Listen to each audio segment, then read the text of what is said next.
Testing. Yeah.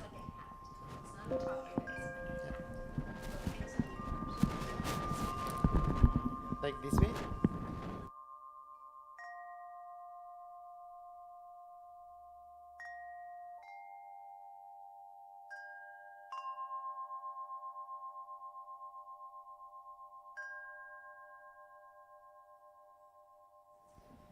I just turned it on. Go ahead. Okay, testing. Good.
We're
going to start, Lisa.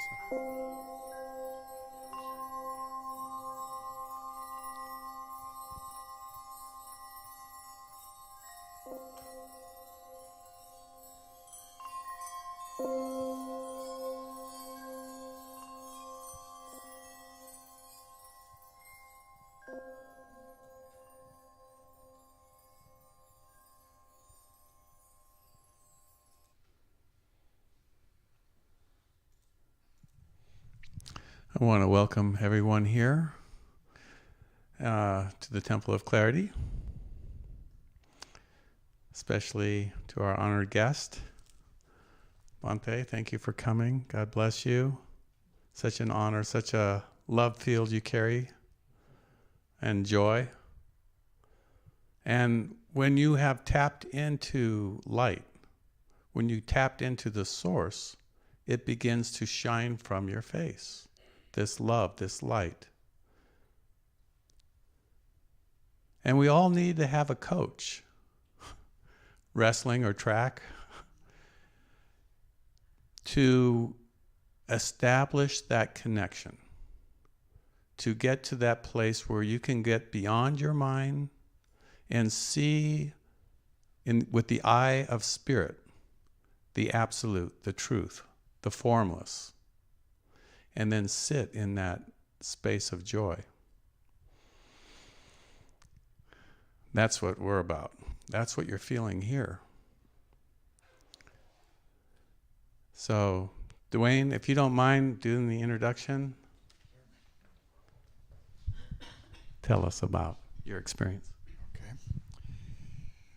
Well, I want to introduce you all to Bhante Sujatha, who is the monk of loving kindness at the Blue Lotus Temple in Woodstock, Illinois.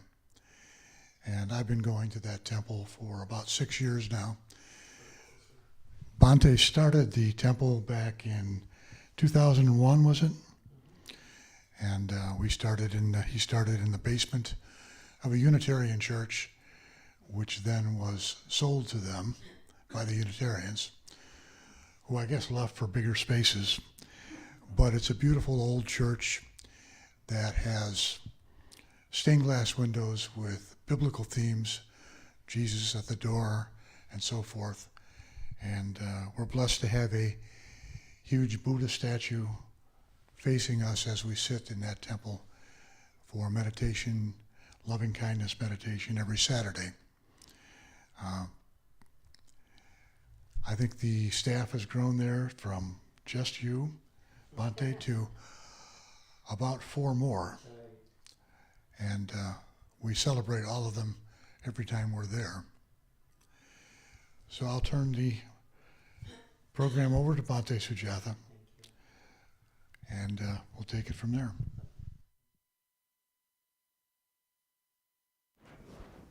It's on, right? Okay, good. Thank you, Dennis. Thank you so much for having me. Thank you, June and Dwayne. I'm so happy to be here. A little bit about me. I was born and raised in Sri Lanka. Age 10, I left home, and age 11, I became a monk. And so, long training. I call the boot camp. That time, I don't like it at all. Because first time, when I go to the temple, one day my teacher asked me, do you like to become a monk? In a Buddhist country, when monk says something, we never say no to him. That's what happened. So just being respectful, I said yes. Then I talked to my mother. I said, Mom, I promised to become a monk. And so then my mother asked me, she was thinking I'm joking. And she asked me, do you know what it is? I said, I don't know.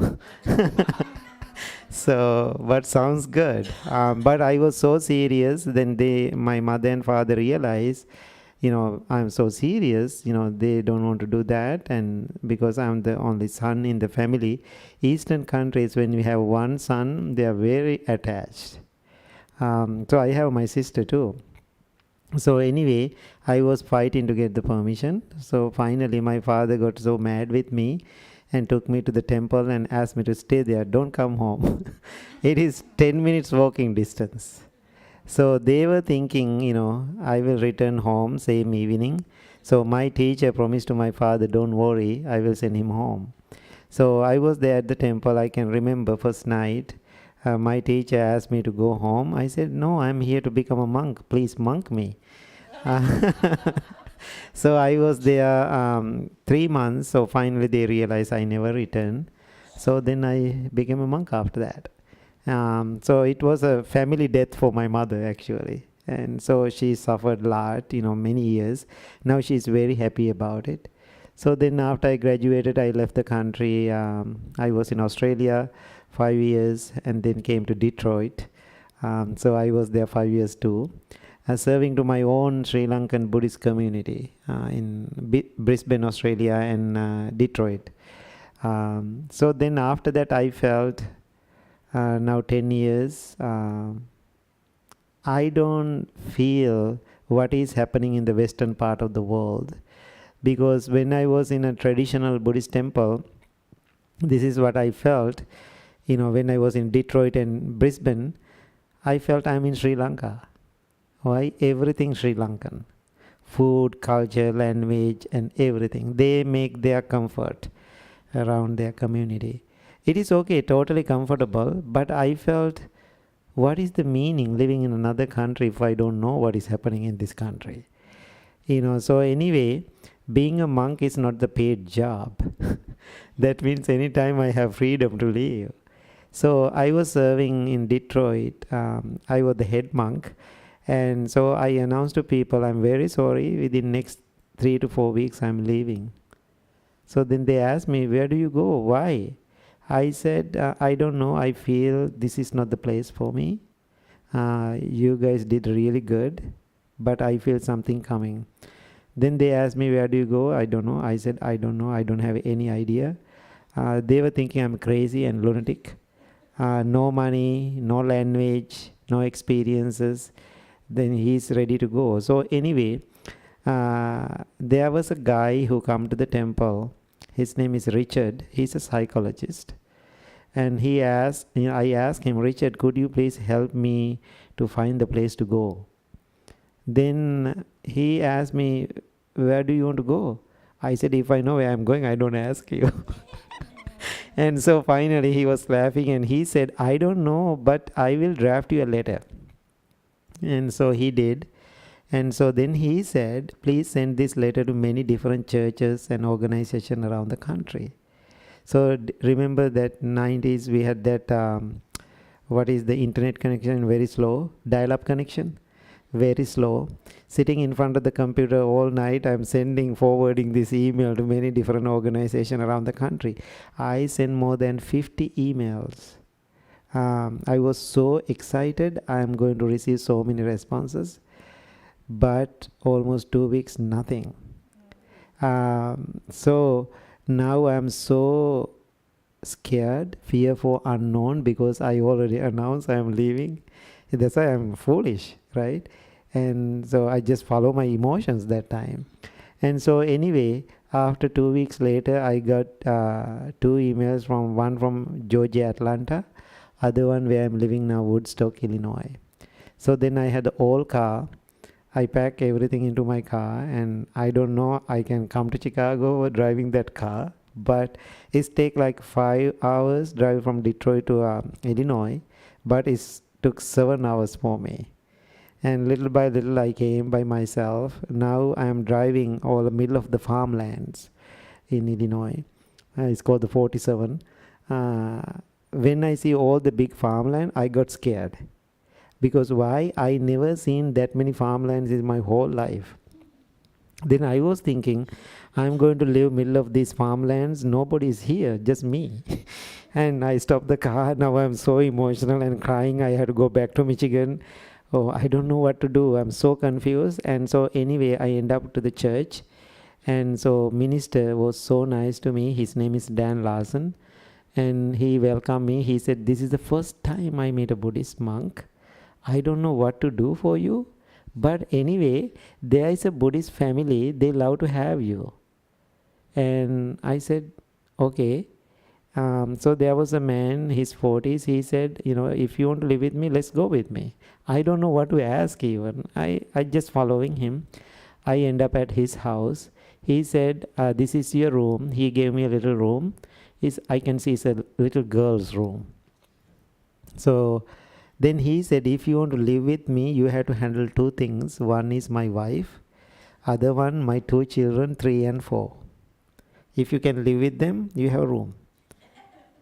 Now, it's very interesting, even when I go home to see my parents, I never stay at home because I feel I'm not connected. Connected, I know I'm connected, but I feel not comfortable, because I'm so used to living in the temple. So then now, middle of nowhere, I am living with the family now. So first week, it is so challenging for me. Early morning, those 2 children wake up and crying and fighting. Middle of the day, they are crying and sad and fighting. Late night, they are crying. And so that's family life. Then husband and wife, they are very happy. I can see happy talks. And then next 30 minutes, they are arguing and unhappy. Families, right? Husband and wife. Now in the middle of all those family dramas, now there's a Buddhist monk. It's a nice combination anyway. I have a disorder. This is my disorder. I cannot handle messy places. I think because of my training. So I love to clean. That's part of my life. And when they leave the house in the morning, all the four people, whole house is like a war zone. And I cannot stand. Then what I do, I keep cleaning and organizing, taking the dishes away, do the laundry, and clean the bathroom. When they come home, full house is so clean and organized like a Zen temple. Then I cook. Now wife, she loves me. Why? Everything is done. So one day she asked me, Bhante, tonight we have to go to a party, but we cannot take our children. Can you do babysitting? I said, sure. Right? I'm the first and only Buddhist monk in the whole world did the babysitting. I think I love that experience. Because of those two children, I learned how to speak English. It's very interesting. So one, now they are not kids anymore, they are grown. And one is going to Sri Lanka with me this year. And a girl. So then I used to live with them 9 years. So during that process, church invited me to come and teach meditation for their community. I said, I cannot because I cannot speak English. And so being a Buddhist monk, very difficult to say no. Why? I never trained to say no because I am in the service to people. But anyway, I said no to him. He said, no, you can do it, So 20 years ago, I started my first meditation class, as he said, in the cold basement in the winter day in Chicago, at the Woodstock. There were 3 people like you 3 sitting in front of me and staring at me. They are so curious. I am so nervous. I was planning to say something. I totally lost my words. I don't know what to say. I just smiled. And they smile at me.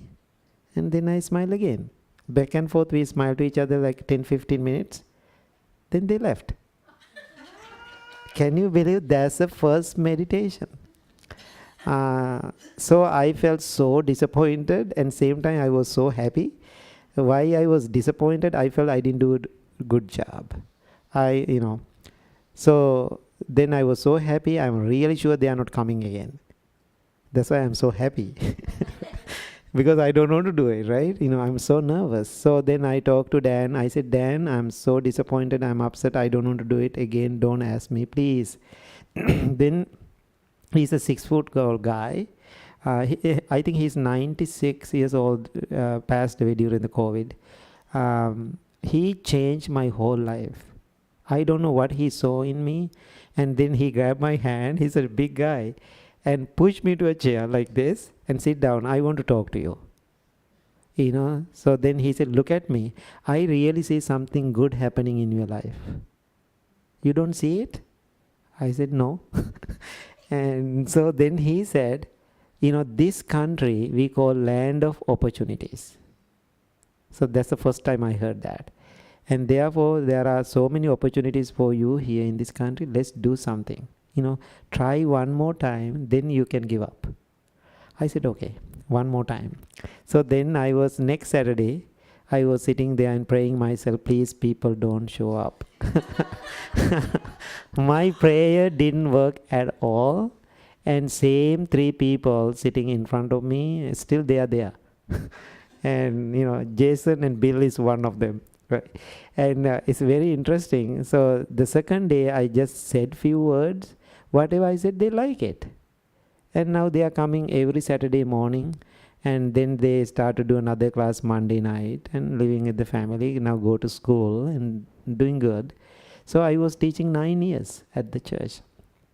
So 9 years later, they came to me and said, we are going to sell the property. How about you purchase this building? I said, I'm a monk. I don't have money to buy a church. So then they said, announced to people. I did. So then people asked me what you are going to do. I said, I don't know what to do. Only thing I know how to teach. That's it. And then one lady came to me and said, no, we are going to do it. Let's do it. So then everybody supported. I got money. And so I purchased the building. Now I'm a Buddhist monk. I have a church. So then it's 120 years old, this building. They started as a Catholic church in the first place.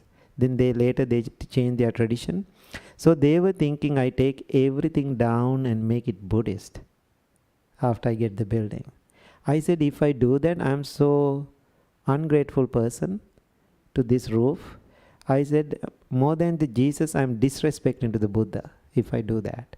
So therefore, what I did, I kept everything where it was. It was so dark. It's an old church, but I changed the colors.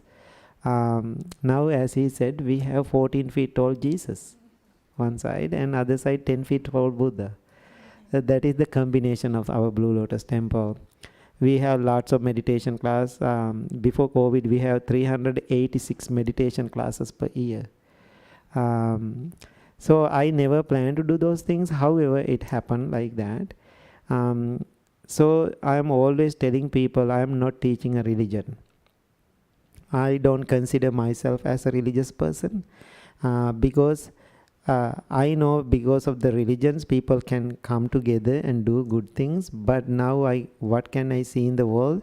People are separated because of the religion. Now people are killing each other in the name of the same God. So therefore I prove to the world, no matter what background, what tradition, what religion we are practicing, we can practice loving kindness and mindfulness under same roof. So I prove to the world. So most of religious places are open to Sunday morning service, but we are closed. I don't do anything Sunday morning. Why? Most of people who come to our temple, they go to church. So I'm going to so many churches too now. They always inviting me to give a morning service. So that is my life. Now, before COVID, I was traveling almost 200 days per year. Now I started again. This is my life theme now, adding more love to the world. So sometimes people asking, what is your job? I said, monkeying around. That's my job. This is what I'm doing, monkeying around every day. So that's my life. So anyway, first let's do a short meditation. After that, I'm going to share some wisdom with you. Okay? So please find a comfortable posture. I'm always reminding people, meditation is not a punishment because we have lots of punishment every day. Therefore, I am not come all the way from Chicago to give you another punishment. So therefore, number one, please respect to your body. Sometime you have pain and aches. Be respectful to those experiences and adjust accordingly. Gently close your eyes.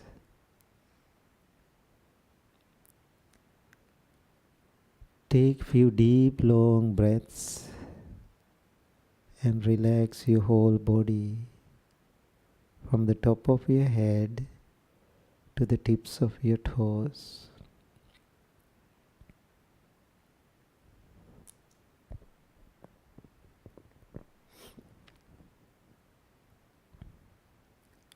Observe all of the different parts of your body individually and see if they are relaxed, free of tension or strain.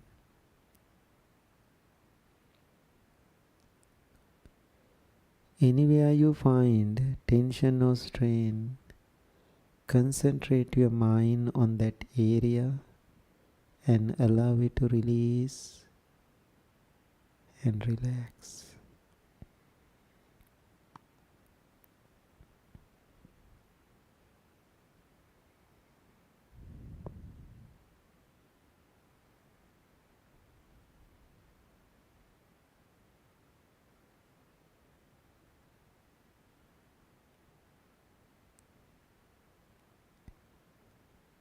Experience relaxation and peace. Feel harmony with your body. Feel close to yourself.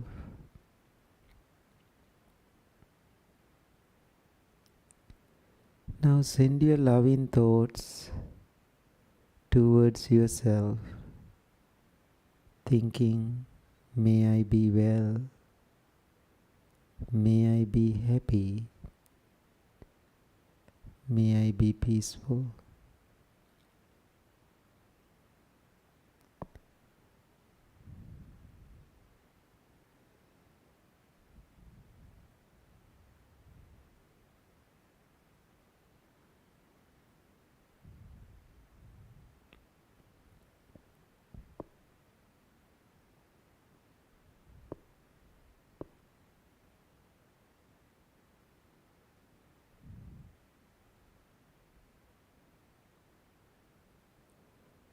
Understand the meaning of each word clearly and deeply, then repeat it to yourself.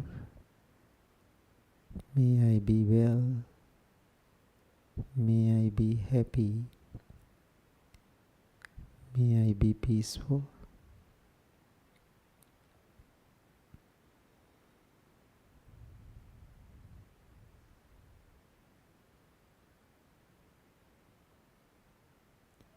Repeating those three words, we are setting our intention for our practice.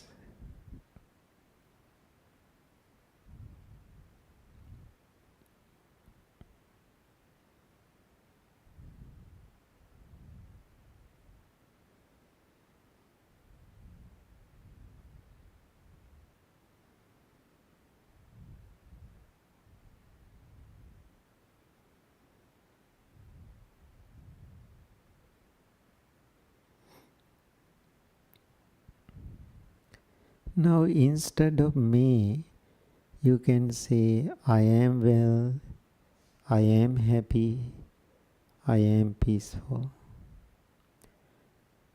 Not yesterday, not tomorrow, right now, in this present moment, I am well.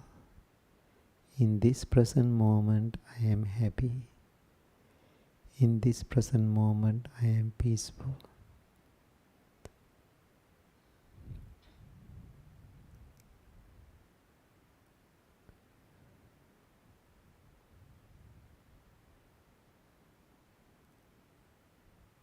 If you know how to love yourself, it is much easier for you to love others. In this moment, understand power of self-caring, self-love.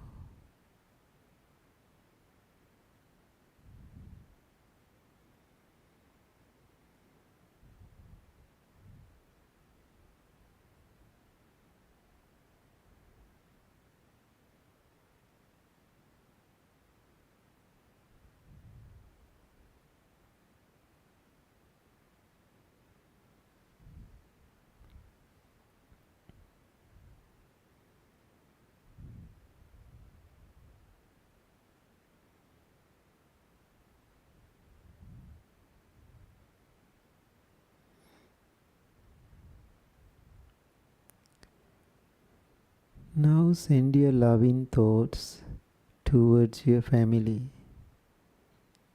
May all of my family members be well, be happy, be peaceful. Think of them individually, by names. My parents, my grandparents, whether they are here in this world or not, doesn't matter. Still you have memories. Therefore you can think of them. My brothers and sisters, my children, grandchildren,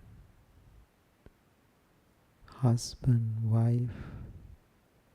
Just imagine their smiling faces in front of you.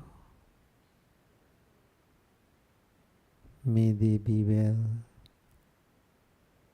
May they be happy.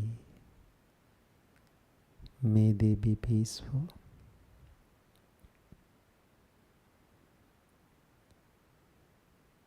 We all have some difficult family members. They are challenging people. They have their own issues. Sometimes they were rude to you. They were mean to you. They did lots of negative things. What I am suggesting you this evening, as a person who is trying to practice loving kindness, Is it possible for you to change your perspective about them? How? We all are human beings. We all are imperfect. We all have weaknesses. I do, you do. Therefore, learn how to forgive. What is forgiveness? Forgiveness is completely letting go without reservations. May all of my family members be well, be happy, be peaceful. You are looking at them with love and compassion.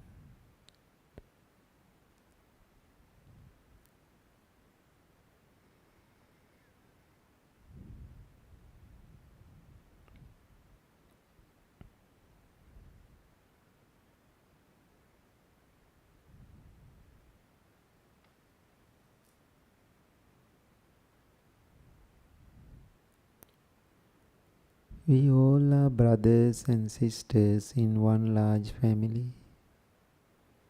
Now send your loving thoughts towards whole world. May all living beings be well, be happy, be peaceful. Think of them as the different parts of the world, different countries,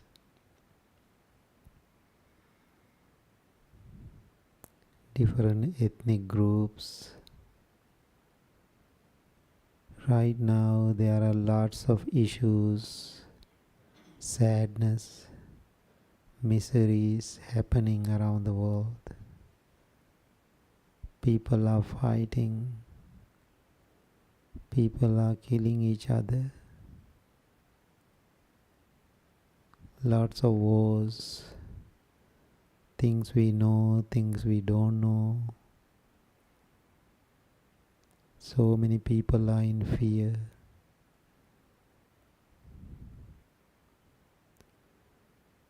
Look at your life right now. You are in this beautiful place, temple of clarity, with beautiful, kind-hearted people, like-minded. After this class, you have place to go called home. We all have food to eat, car to drive. We all have basic needs. Therefore, be grateful to your life. Then send your loving thoughts towards whole world. May all living beings be well, be happy, be peaceful.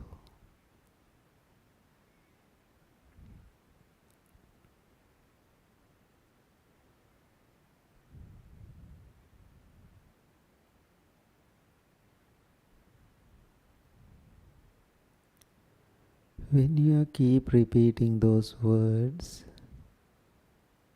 what will happen? You become loving kindness.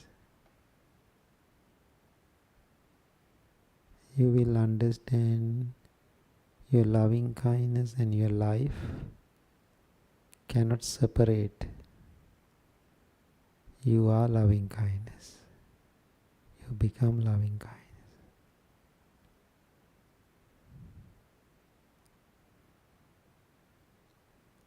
Whether people are nice to you or not, mean to you or not, you are live with that practice.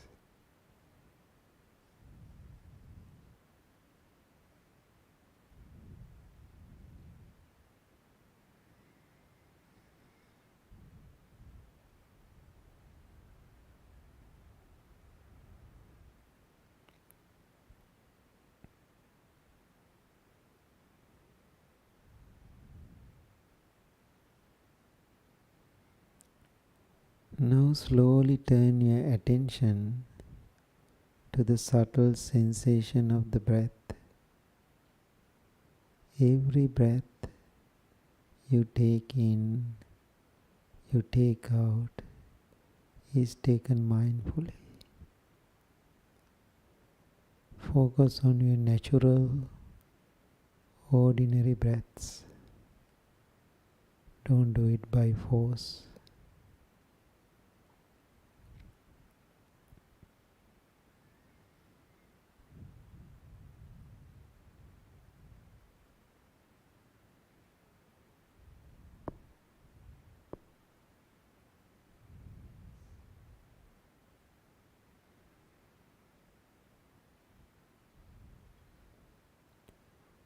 No need to distract your thoughts.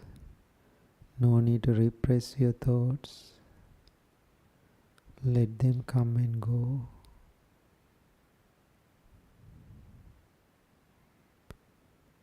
You cannot control your mind. Control doesn't work.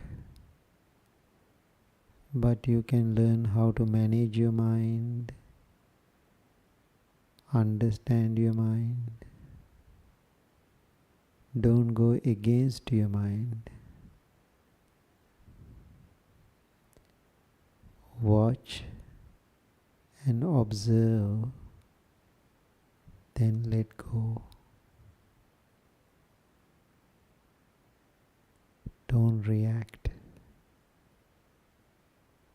Just respond. Reactions are emotional and negative most of the time.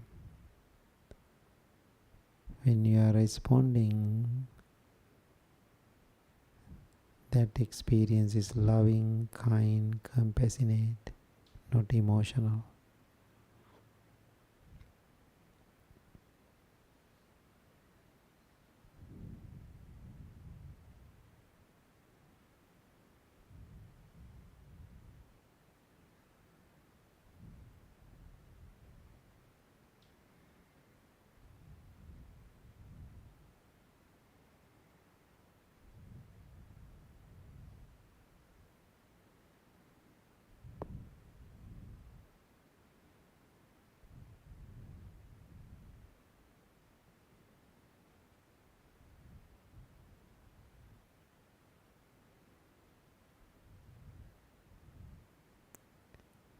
Where's your mind? Please bring it back to the breath or present moment.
Now observe your mind, observe your body. Your body is relaxed, your mind is calm, tranquil and peaceful.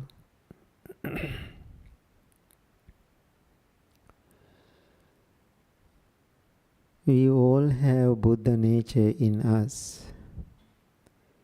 This means like a seed, a Buddha mind is within us waiting to grow.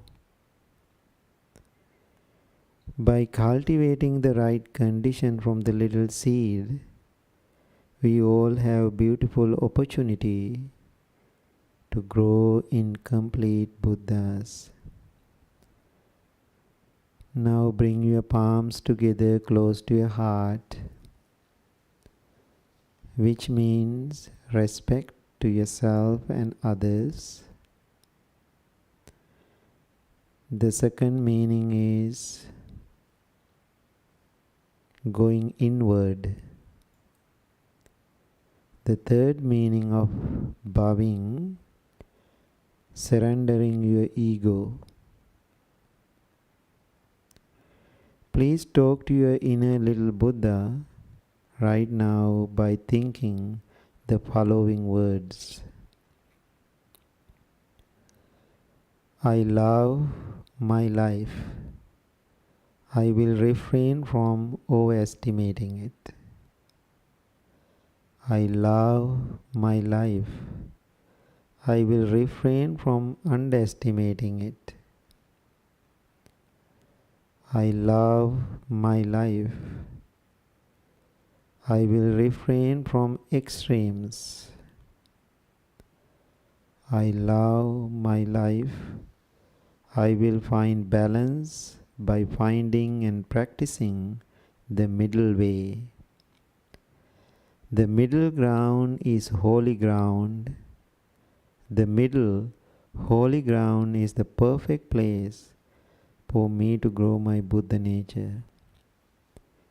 Today I am celebrating my inner Buddha nature by making my determination to keep my life in this middle path. One day I will leave behind my practice here in this world for another 1,000 people to discover and cultivate the seed of Buddha nature within them. This is my daily determination. This is my daily practice. May peace be with you. May you be well. May you be happy. May you be peaceful.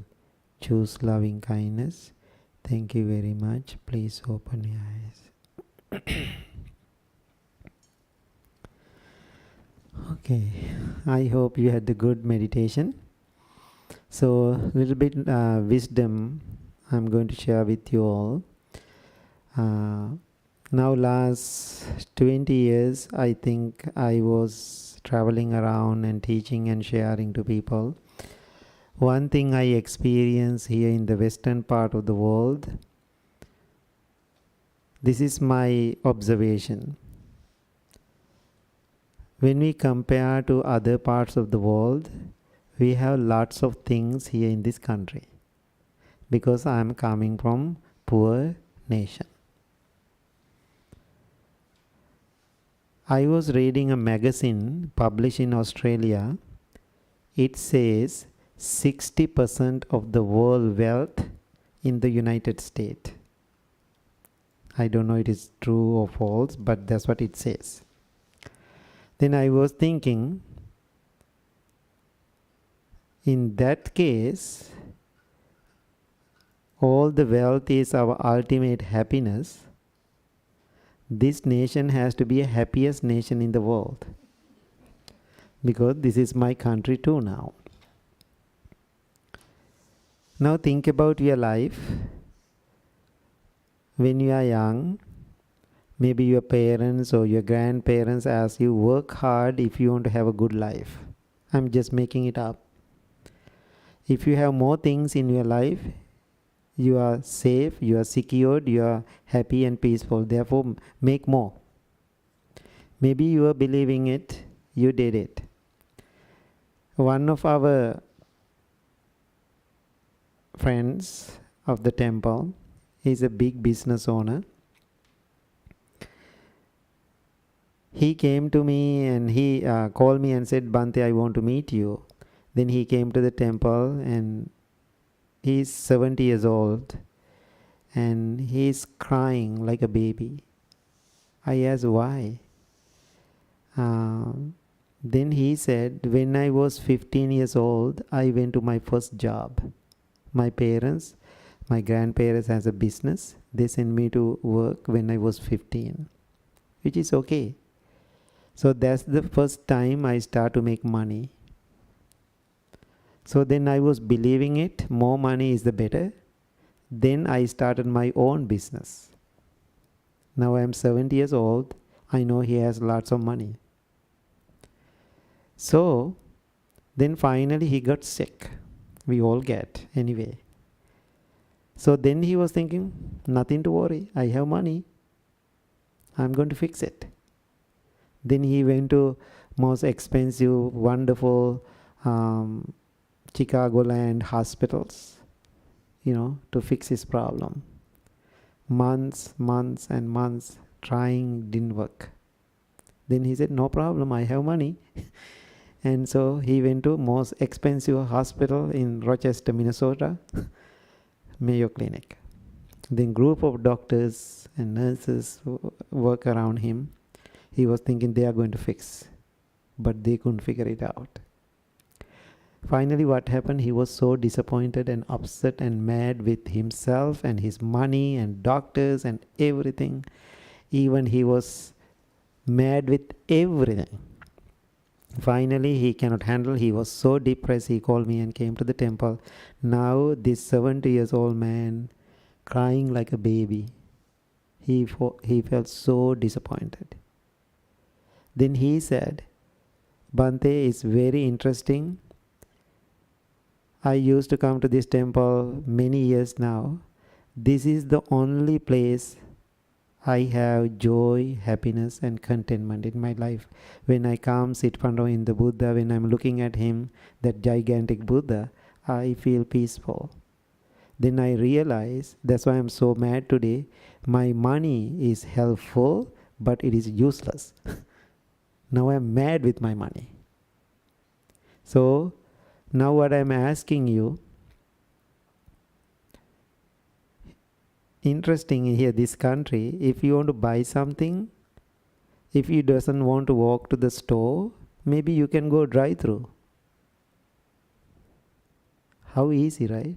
You can go drive-through and buy coffee, tea, like a Starbucks. Everything is drive-through, very easy.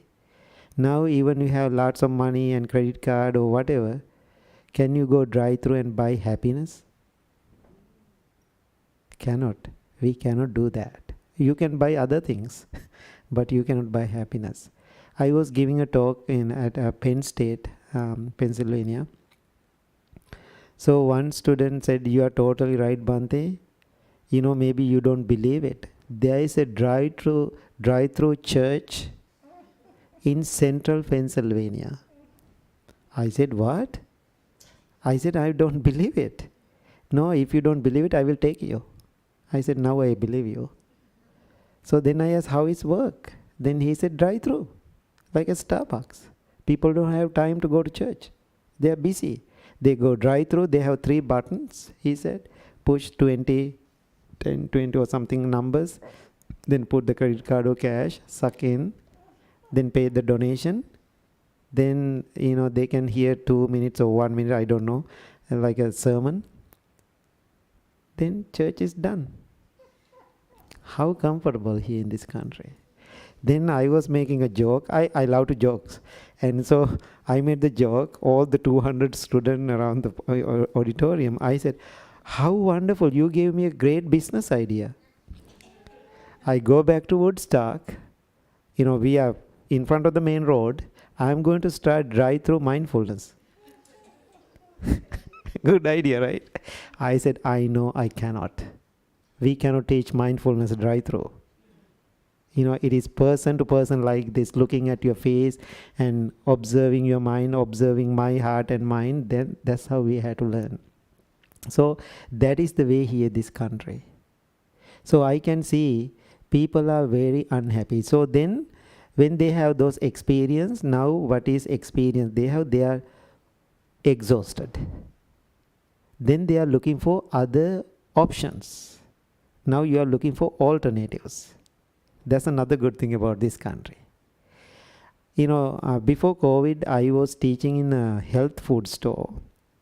Then before my class, like today, I had little time. Then I was walking around the store. Oh my God, so many amazing things. Then I keep checking. I don't know to buy, but I was keep checking and reading and checking.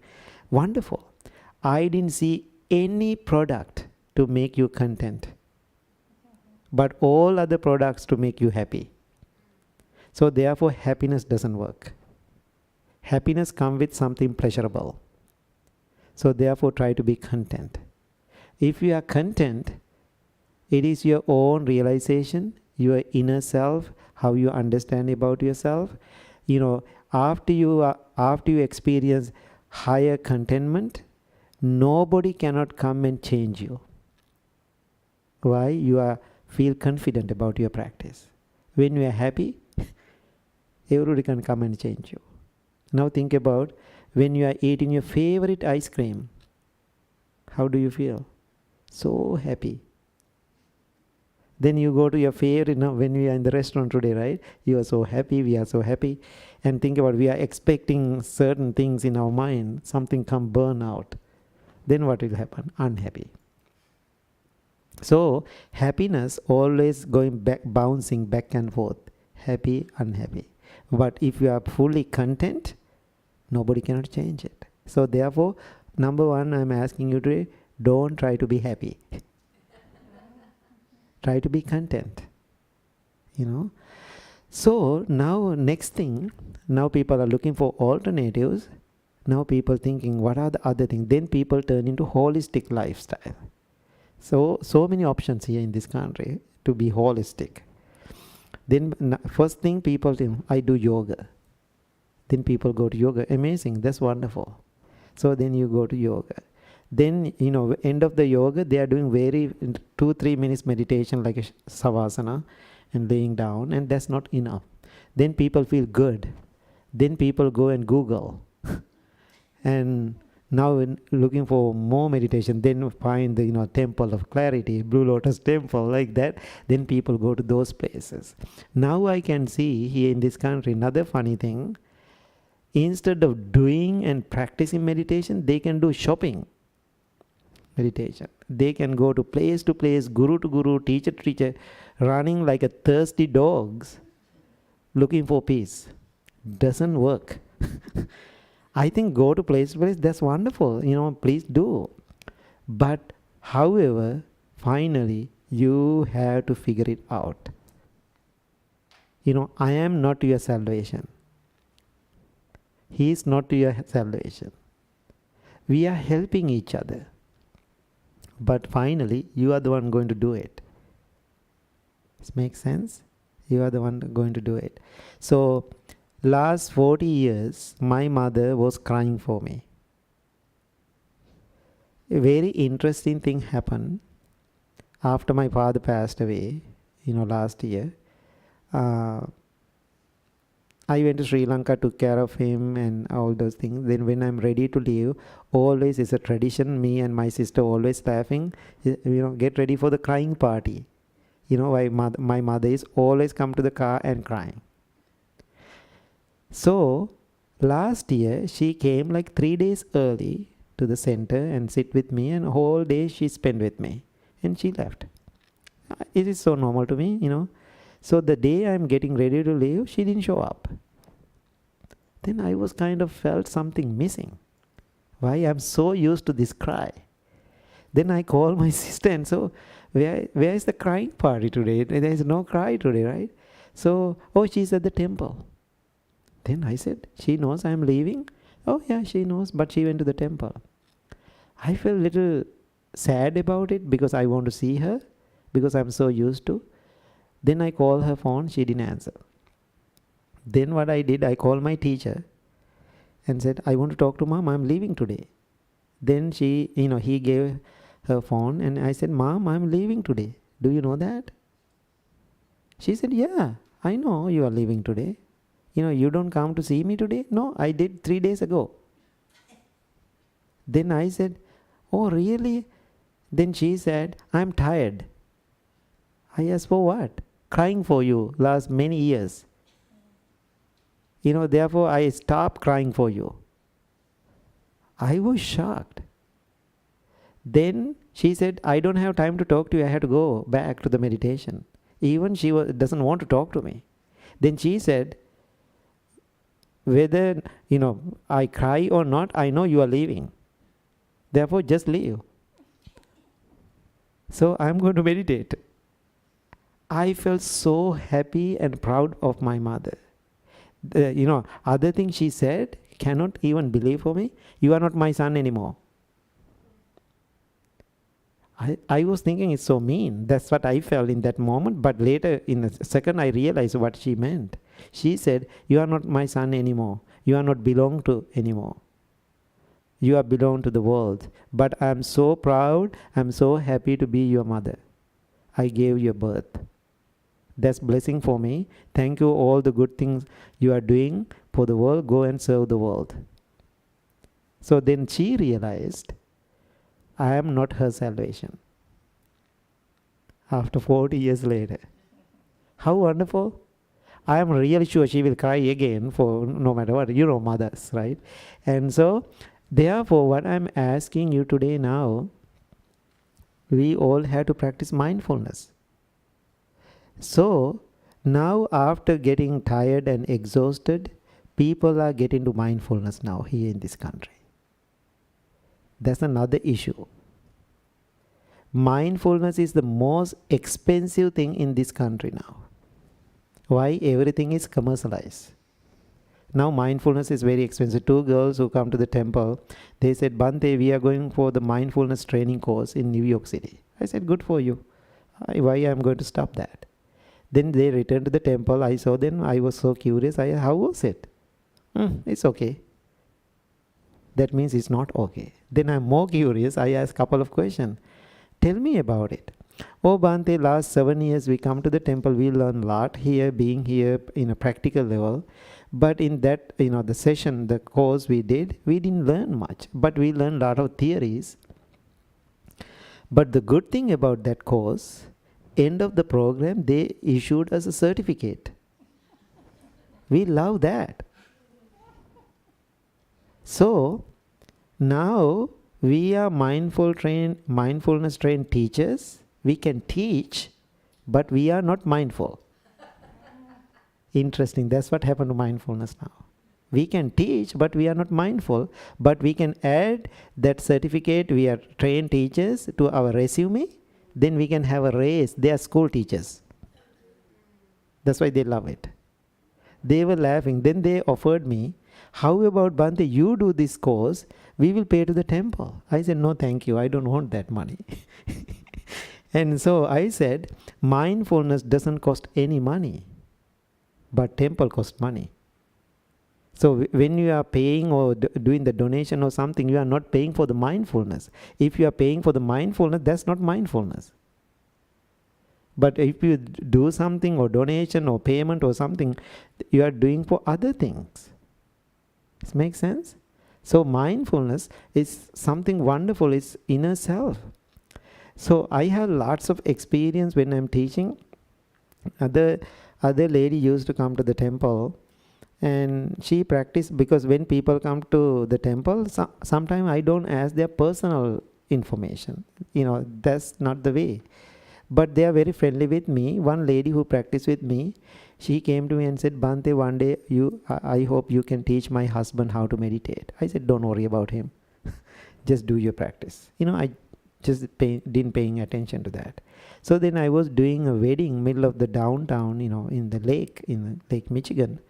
So then I met that guy husband at the wedding. Then he came to me and said, oh, you are the monk, right? My wife is really talking about you highly.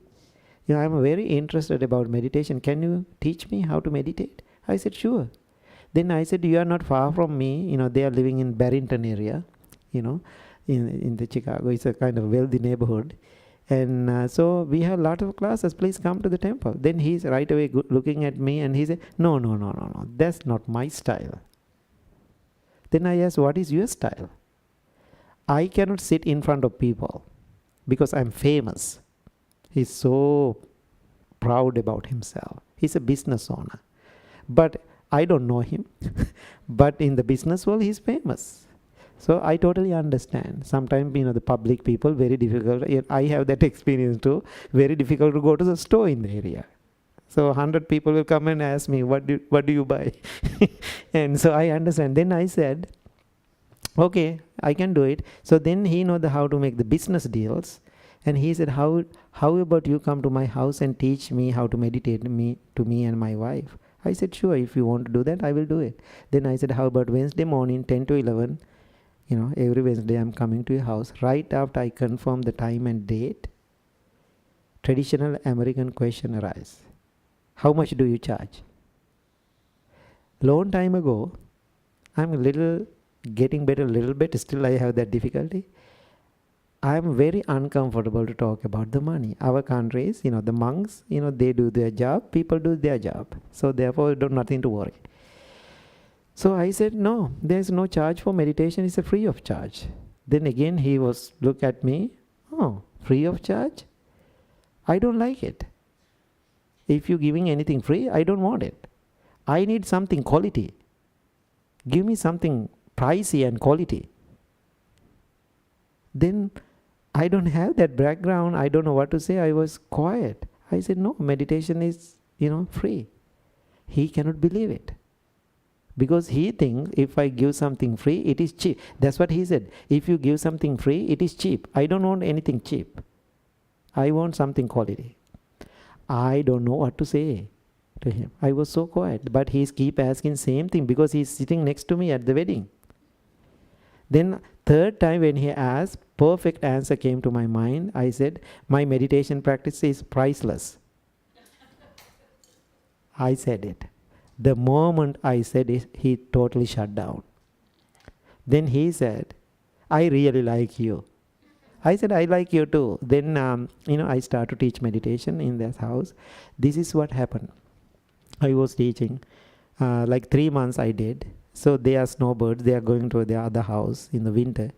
Then the wife came to me and said, Bhante, I want to tell you, you can see how I am living my life. Lot of materials, expensive life. But last 20 years, I used to live in that house like a hell. Me and my husband had some issues, and therefore inside the house we separated. 20 years we were sleeping in the separate bedrooms. I hate him. Every morning he wake up before me, go to the business. I hear he's woke up. I hate it. I never come out from the room until he leaves. In the evening, he is coming home. I hear the garage door opening. I hate that sound. Why he is coming home? That's how I used to live because of my 2 children. So last night, after 3 months of meditation, he came to me and said, how about give me one more chance? We learn a lot from meditation and Bhante. Let's try again. Then she was thinking about too. Then finally they came to me and said, we are going to redo our vows, and can you do the private wedding for us? I did. It's a long story, but make it short. The last part of this, before COVID, now I become a part of their family. Every time when they are going somewhere, they always ask him, if you are free, please join for the vacation. We were in New York City one time. Then he's working all the time. Working. Then one day I said, hey, why you are working all the time? Now you have enough money, just enjoy your life. Why you are keep making money? Then right away he said, Bhante, you are wrong.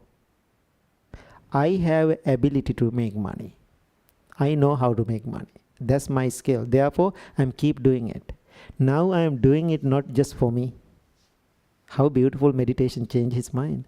Now I am making this money to help people. This makes sense? Now think about the mindfulness practice change. Otherwise, many people, when they are practicing mindfulness, they think money is ugly, money is evil. I don't want money, living under a tree or something. No need to do that. So change your perspective about the situation. Then money turn into beautiful. Material turn into beautiful. Then you can share and care about other people. Now he is doing lots of good things. Always is so grateful to me. And so now think about mindfulness change his life. Now whole family, children, husband, wife, whole family become a whole mindfulness. They are so into holistic life. And they are happy too. They are content. So now I want to give you another, now why I say this, all the stories, now what happened to this mindfulness practice in this commercialized world. So really we have to go to the heart. What is mindfulness? Number one, I don't like the word. The mindfulness is too, it is overused. I like the word introspection. That means your awareness, my awareness not going outward, it is always going inward. That's why I said bhav means going inward, not outward, not asking. We go and figuring out everything inside us. So that's the word I'm using it, but anyway, that's a popular word, mindfulness. Let's use that. What is mindfulness? When you hear that word, what is mindfulness for you? Now you can talk. Careful what you say and do. Okay, very good. Thank you. Anything? Okay, very good. Very good. Anything? Awareness. Okay, very good. Everybody said really well. So I will explain to you mindfulness. When we are practicing mindfulness, the three areas we have to focus on. This is what I figure it out through my own practice. Number one, I call the paying attention. Okay, paying attention. Now I'm asking another question. If I say paying attention to what? Dennis said something, what we talk, those kind of things. So what do you think? Paying attention to what? Moment. What else? What is? Okay, being. Okay. So this is how I see it. Paying attention to our senses. Now think about, we don't have senses. Do you think we have a problem? If you don't have senses? No, we are dead. No problems, right? If senses are always working, always we are keep using them and keep reacting. When you see something, reacting. Now think about, for example, I'm just making an example. Okay. Now you are very excited to come to this evening, this program. When you walk from the door, just open the door. You are very excited to come here. You can see somebody you really don't like, he or she also sitting there. You have a long negative relationship with this person. How do you feel? To excitement, what you see? Oh my God, what I'm going to do now? So you react to it. So one man made the appointment with me at the temple to meet me after Saturday morning meditation. 11:30, I'm waiting and waiting, all gone. I'm just by myself waiting and waiting, no show up. Then I check my phone, there's a text message, Bhante, I came, but I didn't come inside. Then he said the whole story.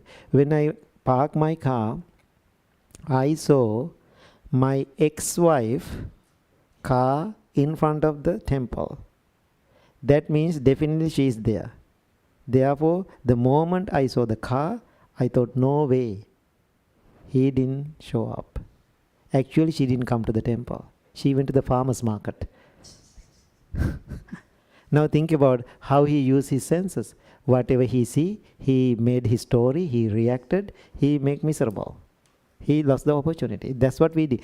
I don't want to talk all the senses, but that's what we do when we are keep reacting what you see, what you hear, what we taste. My host family in Phoenix, when I go there, one day she picked me from the airport and said, you have a surprise today. I said, what? Because I used to live in that house 13 years. When I go 13 years. And she gave me, right after I go to that house, she showed me a big bag of Costco chocolate. Okay, Costco bag. Her name is Anne. Bhante, do you remember long time ago you said you love chocolate covered coconut because I am coming from the coconut island. I said, yes, I do. So I love you, I got this bag for you. Then I said, Anne, where's the other half? We are very close. And so then she said, just wait. And it's a big house, walk around the house. Every corner, she left chocolate. Why? For me to eat. Okay, how much she loves me, right? Then I was so grateful, say thank you. Then inside my mind, I'm thinking, oh my God, I'm in trouble. I'm in trouble. So that day I went to bed. 2 in the morning I woke up to go to bathroom. It's a big bathroom. I can see this stupid chocolate in the bathroom. Now 2:30 in the morning, my mind is going crazy to eat chocolate. So that means I'm keep reacting. But I was there almost 3 weeks. I didn't fail. My mindfulness worked. I was there almost 15 days, but I didn't eat those little pieces like more than 5. She felt so disappointed. Then I said, and you did your job, but I think you are the Buddha, you test me. You test my practice. You have a plan? Yes. She said, no, I gave this bag to eat. If I am emotionally eating, I can eat whole bag within 30 minutes. So when we see something, what will happen? We are abusing our senses or we are making them excited. That's another problem here in this country. People always excited. Something little coming up, oh my God, they are going crazy and excited. One day I was driving, it's called the 90, east towards Chicago. Then I love to read the billboards. There's a big billboard. It says, excite your senses. Now after I read that, I was excited. Then what I did, I took the exit. I am not late. I go west. I turn my car. I was reading again. I really want to see what is this billboard about. I found it out. It is a food commercial. What it says, excite your senses. Why we are excited? People are keep eating. That's what's happening. That's why we don't have mindful eating here in this country. We always make it excited. Now what you are teaching to your children, be excited. Otherwise you are boring. One time I'm getting ready to go to Maui, every year I'm going there. One young man, he's a boy, came to me and, I know you are skipping the winter, tomorrow you are going to Maui. Are you excited? Then I don't know what to say. I said, no. That's what I said. That right away he said, you are boring Buddhist monk. Why? I'm not excited. Now I realize the way I answer that question is wrong. Even it's a truth, the way I answer is wrong. Now if somebody asks, I was in Miami before I come here, right? Are you excited to go and say Dwayne and June? I said, yes, I'm so excited. But mindfully. I'm mindfully excited. Right after I come to the airport, if June and Dwayne said, oh Bhante, all the classes are cancelled. No classes at the Temple of Clarity. I will be fine. Why? I'm not really excited about it. I'm mindful about my feeling. Does make sense? So therefore be careful that way. So therefore don't make your senses excited, then definitely you are disappointed. Be careful with the children. Don't teach to children to get excited. So when you teach them to be excited, teach them excitement has two qualities. It may happen, it may not happen. After they understand both, then they can get excited. Otherwise, how they are going to handle their emotions? So the paying attention to your senses. That's the first one. The second one, what you said, live in the present moment. That's another thing. Live in the present moment. Don't worry about the past. Don't worry about the future. Do it now. Who can do it? Nobody can do it. So when I turned into 50, 5 years ago, Jason came to me and said, oh my God, you came here so young, now you are old monk. They love to joke with me, right? You are old monk now. Then he asked me, Bhante, after you become very old, what you are going to do? You are going back to Sri Lanka or is going to stay here? I said, Jason, I don't have time to talk right now those things because I'm busy at the temple, my 50th birthday. So after I go home, now I'm thinking, that's right. Now I'm 50. Now Jason asked what I'm going to do. I have to think about it. Can you believe all night I couldn't sleep? Why? I'm worrying about my future. I was thinking I have an exciting life.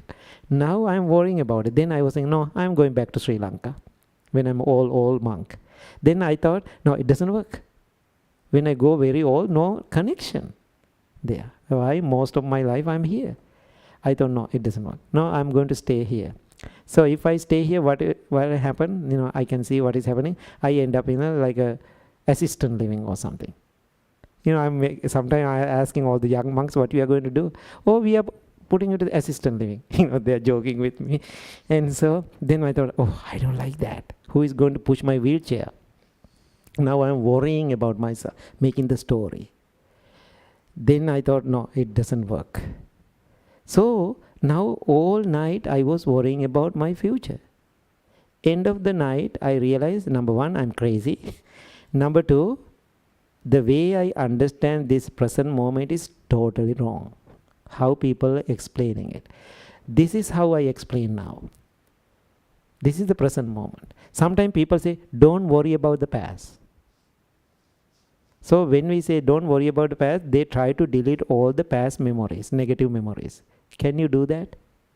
No way. How come you are not dead? You remember all the information, whatever negative things happen in your past. But, if you are worrying about it, doesn't help, but take the lesson to the present. This makes sense? Whatever you experience, negative experience, learn from that experience, bring that experience to the present moment. Then what happened in my mind, I have past negative memories too. I clearly, those are in my mind, remember, but they are not active anymore. It's like a dead volcano. When you go to Mavi, we hike dead volcanoes, right? They claim it is not active. But when we hike, we can see there was one, but it's not active. Same thing. I remember all the negative experiences. Now I address them. They are not hurting me anymore, but still remember. So that's how you have to deal with your past. Then how about your future? People say, don't worry about the future. Now I'm worrying. You are worrying. Everybody is worrying. Now, instead of worrying, I have so many future plans. One, I'm planning to come to San Diego, right? So I don't like cold. So I can come to Miami or Florida or somewhere. Maui people keep asking me to come to Maui. So I have a couple of options. I can go to Sri Lanka too. But I know all the plans I have, they are not working. Same time. Maybe I had to pick one or two. I had to go with that. So make all the plan for your future, but understand all the plans you are making, they are not going to happen. Whatever happened, whatever perfect for you that time, take that one, go away and enjoy your life. That's how I am understanding my present moment. So there is another beautiful story in ancient China or Japan. When they have a newborn baby, they don't buy toys. What they do, they give each baby to their own bowl. They are teaching this baby, when they are growing, every time when they are happy, put one little pebble into this bowl. Every time when they are happy. It's a tradition, it's like a tribe. So end of their life, now think about 90 years old, this person passed away. What family does? They go and count how many pebbles are there. Then after, whatever rituals they do, burial or cremation, they put the gravestone or whatever. So then on that gravestone, they put the number, the day he or she was born, the day he was and she was passed away. In between, they put a number. How many happy moments this person had. That is life, that is living. Now think about our lives. How many happy moments we had? The more unhappy moments or more happy moments? So therefore mindfulness will help you to come into these happy moments, content moment. That is what I call the present moment. Understand both and live now. The last one, non-judgmental. That's a whole other word. when you hear the word judgment, do you like it? In American culture, now think of somebody is judging you. Do you like it? Oh, somebody is judging me, I'm so happy. That's how you feel? No, right? You hate the word judgment. So when, sometimes people say, Bhante, don't judge me, okay? I said, I do. I judge all the time. But judgment is all right. I know judgment has a strong religious connotation and the negative connotation, but we even don't like it. We always judging. That's a part of life. Judgment is all right, but condemnation is not. Does it make sense? Now think about while you are driving, what you are doing? You are making your judgment. While you are listening, you are making your judgment. When you are doing groceries, you are doing judgment. Whatever action we are doing, we have to follow our judgments. Judgments are, when you see a person, we have to judge.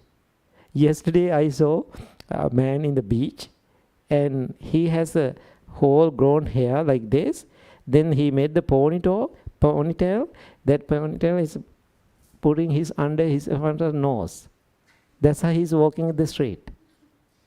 I never seen that kind of things, right? The African American man, good looking, tall guy. It's so funny to see it. I was looking at it. I was telling my friend, look at that. It's so interesting. Then she said, Bhante, are you judging? I said, yes.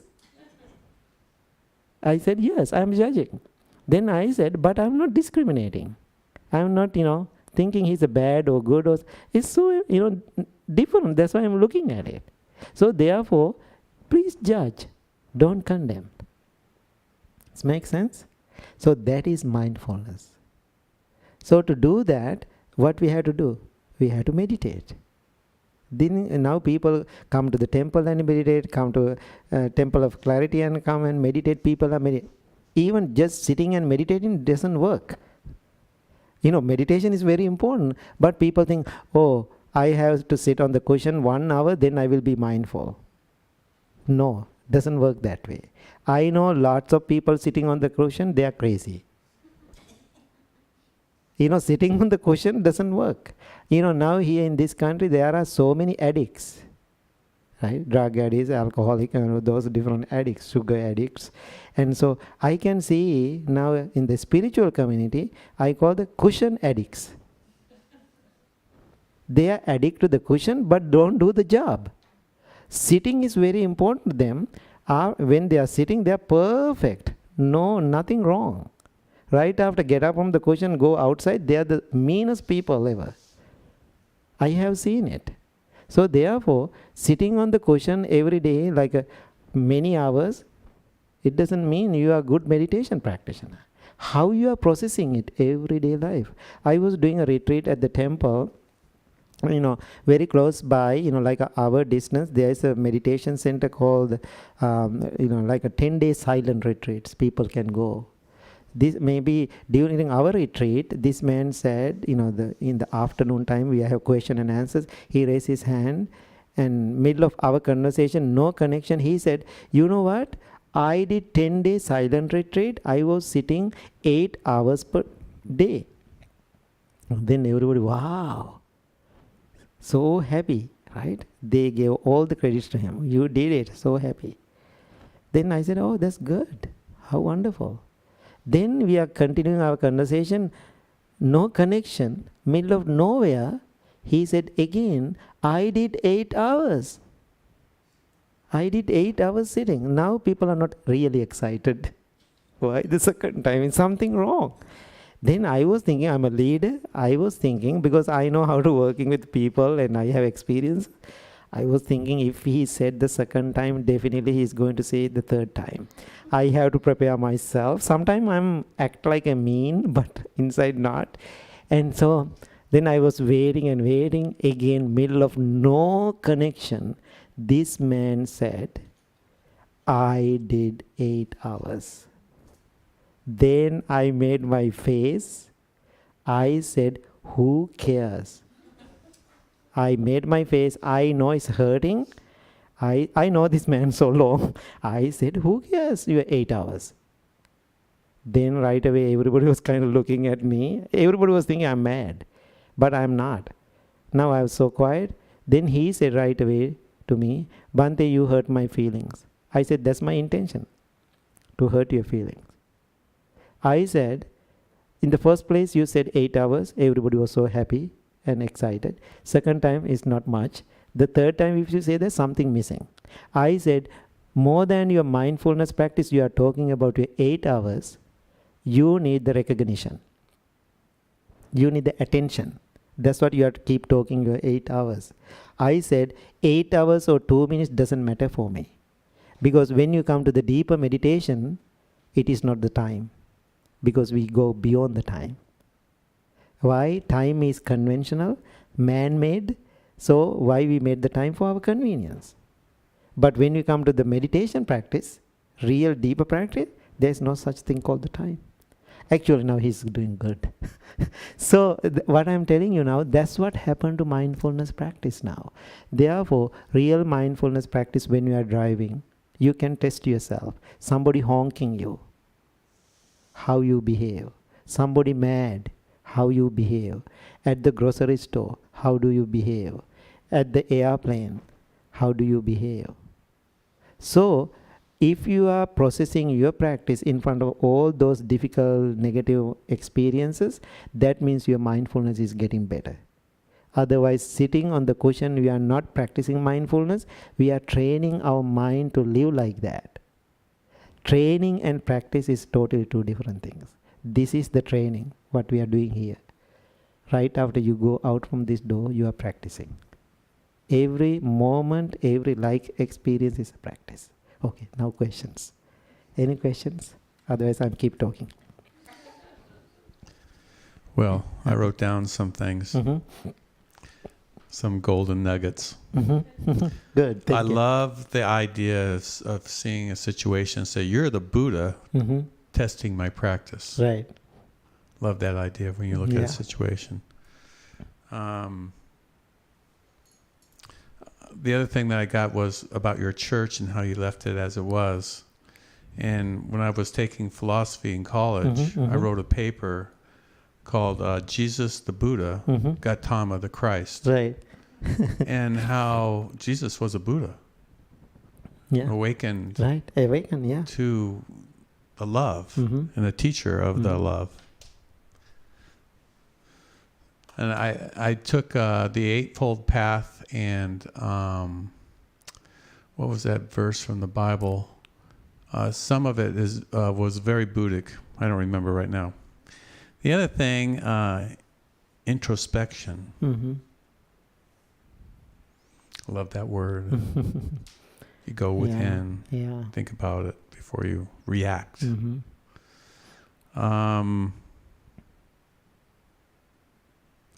Take the lesson into the present moment from the past. Otherwise, we are worrying all the time. Because, way I'm teaching now, I think June and Duane already heard this. Usually, as the spiritual leaders, we always giving talks, sermons. During this COVID time, I had the 2 years to work on myself and my own journey. I made the decision I'm not going to give sermons anymore. It doesn't work that way. I'm not going to give the sermons. And also I'm not considered as a teacher. So I can sit on the higher place and give a sermon. Same in the Buddhist countries. So Bhante Sujatha sermon, that's how they advertise in the churches. So I don't want to do that. I am going to share my own practice with people. So therefore, when I share my own practice with people, I have to be very honest about myself, my own journey, whatever short, negative experiences I have, I tell everything to people. This is what I learn. So therefore, this is my life I am sharing with you all. I am not telling you what to do. This is what I am doing. If I say something is resonate to you, you can take it. Yeah, thank you. Well, anybody else have any questions or comments? Yeah. Lisa. I would just like to share how much I'm enjoying this. Thank you. And I would like to share a teacher from, I think he's from Yugoslavia. He's Mikhail Ivanov Uh-huh. is his name. And he's published many books, all this. He's really a very wise man. And he talked about how there's this divine disappointment, Mm-hmm. you know. I that love that word. It's never going to be good enough, because what we're waiting for that experience of oneness, unity with our higher source. And so I thought I would just share that, because it's, you know, that's we're all striving for, you know, we're all living in this divine disappointment. And it's okay, because you know that, you know, it's an earthly thing, and we're looking for a higher thing. Yeah, thank you so much for sharing. You know, when you say that divine disappointment, I don't know how to verbalize it. I felt something really good about that that word. Yes. Thank you. You're quite welcome. Anybody has any questions? Thank you. So I think everybody enjoy it, right? So thank you so much. I'm Dennis. Thank you so much. It's so beautiful to experience your beautiful heart and everybody's beautiful heart. Thank you, June and Dwayne. And so they are a big part of my life, and so big supporters to the temple and whatever I do in the world. You know, I want to tell you, because why I'm saying this, because I don't want to say good things about after people passing away. I don't think there's no reason to say it, right? We have to tell things. Your daughter and son here, they are the best people. So when I'm traveling somewhere in the world, still they are thinking of me and sending some money to the donation to the temple. This is for Bhante, you know, for his personal expenses, you know. They are so loving. They care about the way they are thinking are very different. So therefore, this is my really one-on-one time I'm going to live this week with them. I think it's so amazing. I'm mindfully excited for that. So thank you so much. I'm so grateful to that. Thank you. Thank you. You have good parents. Just to let everybody know, there's some books on the table back there, and we have some snacks. So we're just going to sign off the broadcast and T-shirts. Can I say a few words about it? Sure. So, you know, there's a Choose Loving Kindness T-shirt. I don't have all different sizes because I'm coming from Miami. Most of them are gone. And also 2 books. You know, I have 4 books, but 2 books are here. My new book is called The Sitting on the Toolbox. I got 3 awards for this book. If you are interested, I can autograph it. And you can purchase a T-shirt. All the proceeds going to the mothers and the babies. Last 22 years, I did this project helping pregnant women in Sri Lanka and teaching them how to practice loving kindness with the belly. It's 300 in one place. 6 months pregnant, I bring them to the temple. They are poor. And so I teach them how to practice loving kindness with the belly. Why I do that? I am really believing changing one generation. If mother going or woman going wrong, whole world is going wrong. So therefore we have to keep them in the respectful place. Then they are doing their good work, work they are doing and raising a baby. So, I think that all the babies and mothers are little Buddhas. So therefore I have so much respect for, I have mother and the sister, what they are doing in the world. So therefore, please do that. I donated 22 incubators and one ultrasound scanner for them. And I know it's lots of work for me, but my team always thinking, I'm doing too much. And every time after I do the project, I feel tired and exhausted. I feel done, that's enough, right? Then they are laughing. I know after a week later you are starting again. That's what happened last 22 years. I'm going for my 23rd year. So each mother get the care package, their basic needs during that time after meditation. Then I'm donating something to the hospital. That is the project I'm doing so many projects. This is the biggest one. So therefore, if you purchase something, you're adding more love to the world. Thank you. Thank you. Thank you so much. Thank you. Lastly is this Saturday, Bhante is going to be doing a workshop, and you can talk to June or Dwayne about the Saturday workshop.